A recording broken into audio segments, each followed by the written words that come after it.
আসসালামু আলাইকুম এভরিওয়ান। গোদরেজ কোম্পানির এই এসিটি কাস্টমার জেট পাম্প সার্ভিস করার জন্য আমাকে কল করেছিল।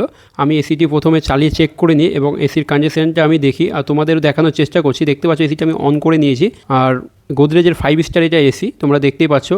আর এসিটার কন্ডিশন তোমরা দেখতে পাচ্ছ, জালি বা ফিল্টারগুলো একদম ক্লিন আছে এবং তোমাদের কুলিং কয়েলটা দেখানোর চেষ্টা করছি। তোমরা দেখতে পাচ্ছ কুলিং কয়েলও কিন্তু একদম ক্লিন আছে। এই এসিটার কিন্তু জেট পাম্প সার্ভিস বা কোনো সার্ভিসের কোনো প্রয়োজনই নেই, কারণ এসিটা আগের বছর লাগিয়েছিল কাস্টমার। এসিটা ইনস্টল করা 1.5 বছর মতো হয়েছে। কাস্টমার এসিটা খুব কমই চালিয়েছে, দেখেও তোমরা বুঝতে পারছো। তাই শুধু ফিল্টারটা একটু মুছে আবার ফিটিংস করে দিলাম। এসিটার কোনো সার্ভিস প্রয়োজন নেই সেটা আমরা কাস্টমারকে দেখিয়ে দিলাম এবং বুঝিয়ে দিলাম। তাই প্রথমেই আমি সার্ভিস করার আগে এসিটা চালিয়ে চেক করে নিই এবং এসিটার কন্ডিশনটা ভালোভাবে চেক করে নিই যে কী সার্ভিস করা প্রয়োজন, সেটা আমরা কাস্টমারকে বলেই কাজটা করা শুরু করি।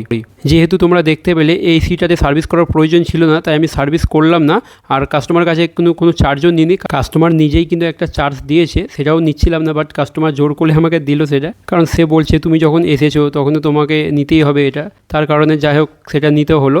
তারপরে আমরা বেরিয়ে পড়লাম নেক্সট আরেকটা কাজে। আবার তোমাদের সাথে দেখা হবে নেক্সট ভিডিওয়।